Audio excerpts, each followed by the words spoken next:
صباح الخير على احلى فانز في الدنيا. معلش انا اتاخرت عليكم النهارده عشان كان عندي غسيل ومسح. أهلا بحضراتكم. نبدأ بصلاة سيدنا محمد صلى الله عليه وسلم. الملخص فيلم جديد، أرجو لكم الاستمتاع بالملخص والتعليق عليه، ولا تنسوا الاشتراك في القناة وتفعيل الجرس ليصلكم كل جديد. دمتم في أمان الله. سلام.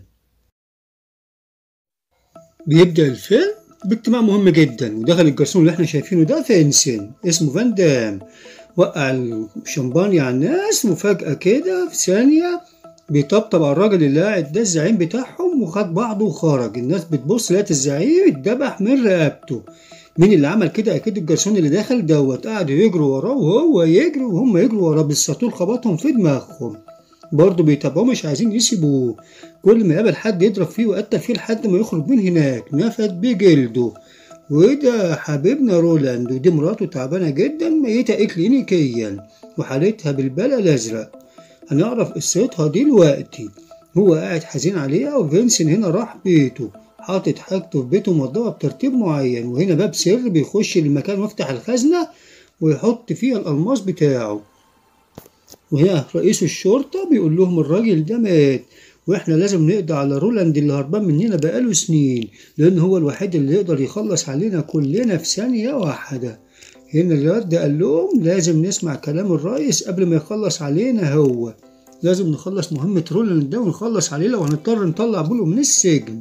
بولو ده هو اللي اغتصب مرات رولاند وخلى حالتها بالبلا الازرق كده. فهمتوا معايا؟ نكمل الحكاية. هنا رولاند عمال يكسر في الخشب بالبلطة اللي معاه، ودم فاروق اللي بتطبخ هدوء بتقول له ازيك يا باشا، في واحد عايزك. قال لها متشكر يا ام فاروق، انا هروح اشوفه عايز ايه. راح قاعد في العربية. ده كاري. قال له عايز ايه؟ ده كاري. قال له يا باشا في مهمة بقتل واحد. قال له مش عايز منك حاجة، هو بعيد عني، مين عرفك مكاني؟ قال له مليون يورو، واسمه بولو. قال له بولو عرف ان هو ده اللي اغتصب مراته وافتكره. قال له ما تمشيش في المكان ده تاني، ومش عايز اشوف وشك، ما تجينيش هنا تاني. وبيعمر المسدس وقال له شغل الكاسيت يا وعلي الصوت. الواد كالي عمال يكلم نفسه مغمض عينيه، بيبص ملقاش المعلم رولاند وراه. وهنا فينسن راح المطعم الكبير ده ويقابل الوسيط. قال له خد يا معلم الألماس ده عشان تقتل بولو.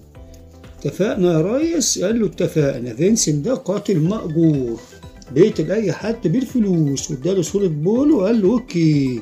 قال له انت عامل ايه؟ قال له مالكش فيه، وخد بعضه ومشي من مكانه.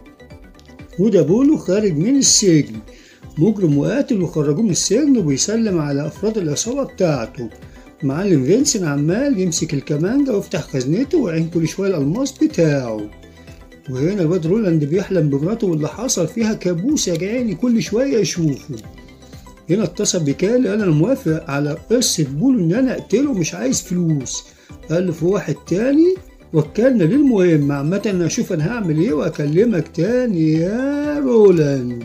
رولاند بيجهز كل حاجته وكاميرا عشان يشوف مراته، هو مش موجود. حنين قوي الواد رولاند ده. وده المسدس بتاعه بيقول لها ام فاروق خلي بالك منها لحد ما اجي واديها فلوس. ودعها وخد بعضه ومشي. وفينسن هنا كمان قاعد بيظبط حاله وبيلعب شطرنج، وبيلعب شطرنج مع حد بيكسبه ما عندوش مشكلة. خد بعضه كمان وخارج عشان يروح المهمة بتاعته وهي قتل بولو. يعني الاتنين دول عايزين يقتلوا فرد واحد.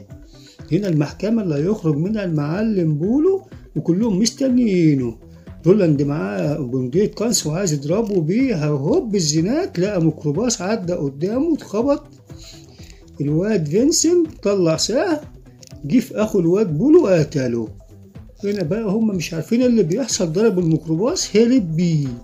نزل الواد رولاند عشان يلحق بولو ويخلص عليه، لقى الشرطة والناس كلها حواليه. الشرطة المأجورة ضربته في دراعه بالمسدس. خد بعضه وقعد يجري ويهرب عشان ما يقتلوهوش.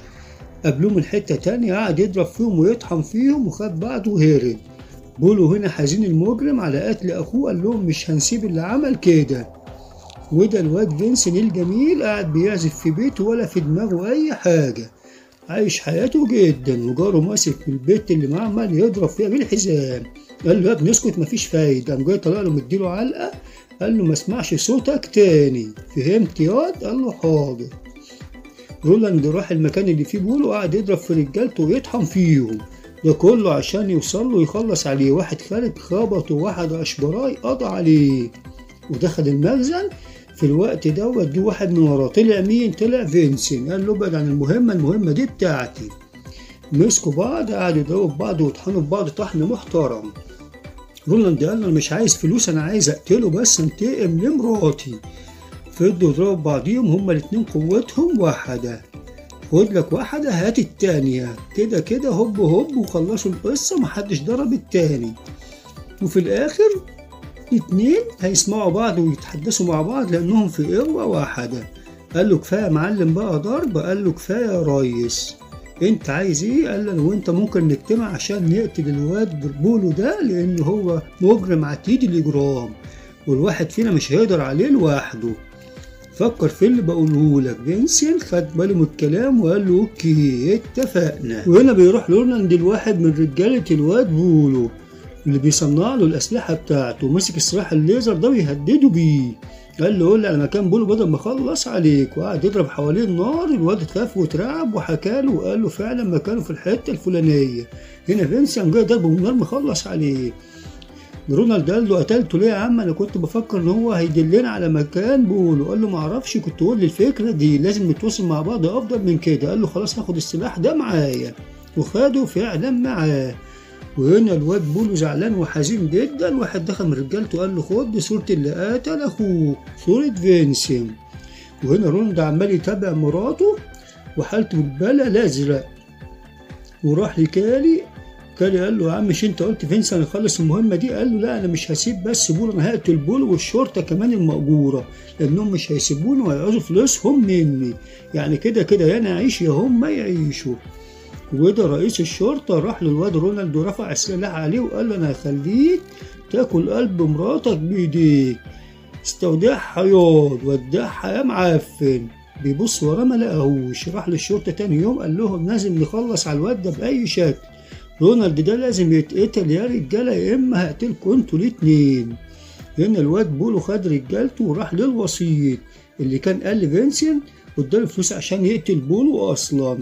فراح بولو قال له بقول لك انا عايز اعرف مين اللي ضرب على اخويا في المحكمة وقتله. ودخلت الشرطة المأجورة قالت لبولو بقول لك ايه، احنا هنشوف كل الاحكام اللي عليك وهنديك فلوس قد دماغك وهنعمل لك جواز سفر تطلع من بلد، بس في سبيل ان انت تخلصنا من رولاند ده نهائي وتجيب لنا فلوسنا منه. قال لهم اتفقنا بس بشرط تدوني ده. ورمى صورة فينسن قال له انا عايز دي. الوسيط قال له كان تحت امرك بس تدفع فلوس تمام اوكي. هنا فينسن بيتكلم مع جاره وقال له هضربك كمان مرة الجاية. والمعلم البولو راح للواد كالي قال له لازم تعرفني مكان رولاند فين. والواد كالي مش عايز يتكلم، قام جاي قاطع ودنه بالسكينة اللي معاه.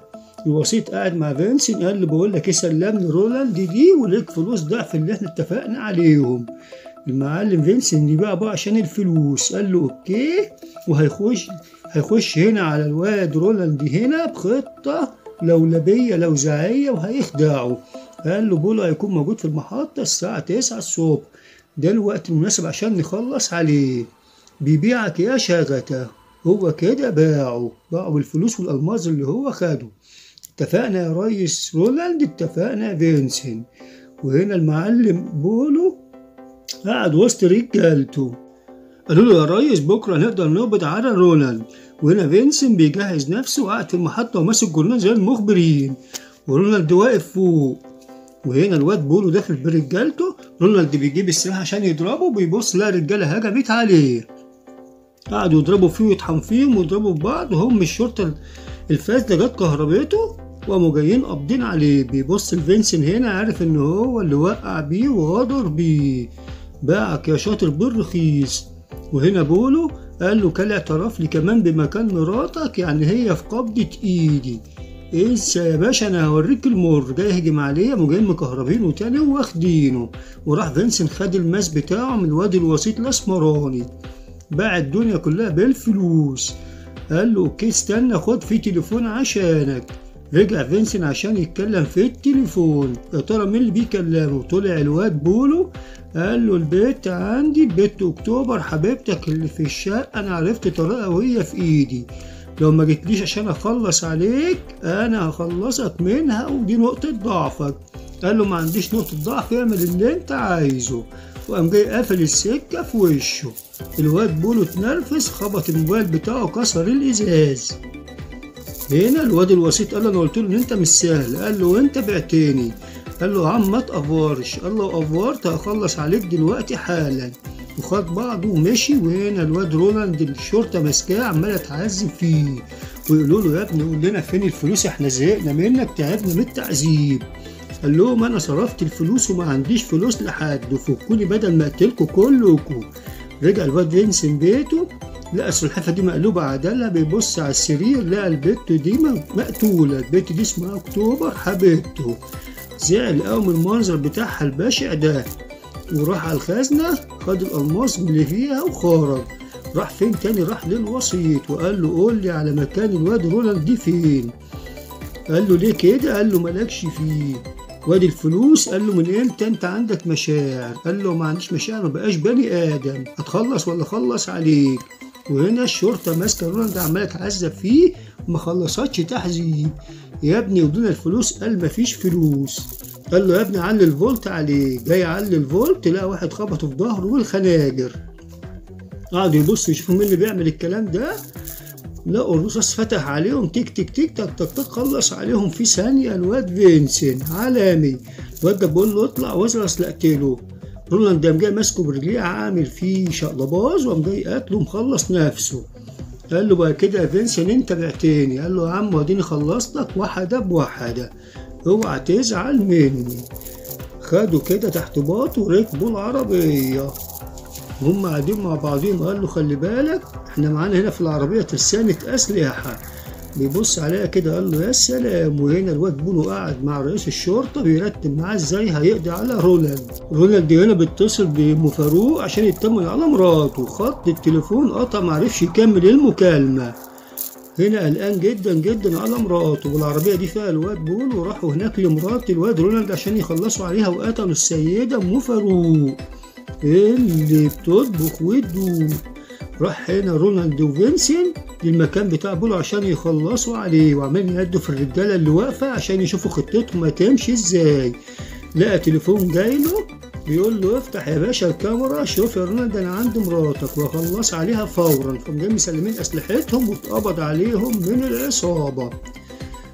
وهنا الست دي ماتت وخلصت خلاص، الموضوع انتهى يا باشا، ما عادش ليك في دية. وقعد الواد بولو بقى متسلطن كده وقال لهم كده لو صرت اللي انا عايزه، قتلت اكتوبر وهقتل الست دي وهقتلكم انتوا الاتنين كمان، هات يا عم الالماس ده كمان.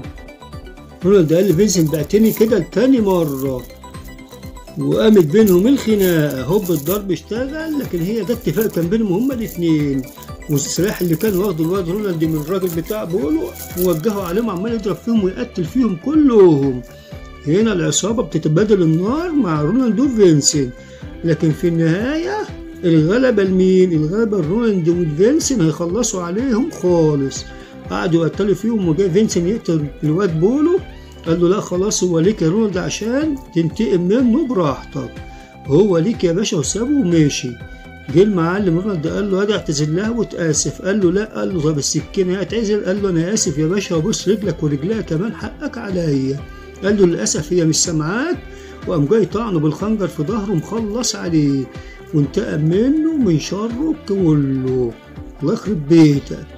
المهم خلص وخلص عليه. هنا بقول لي فينسن الموضوع خلص. قال له لسه الدنيا ما خلصتش يا باشا، ده الواد جاره راح دخل عليه وقام جاي قاطع رقبته، لان ده اللي كان السبب ان البت اكتوبر اللي عنده دي اتقتلت.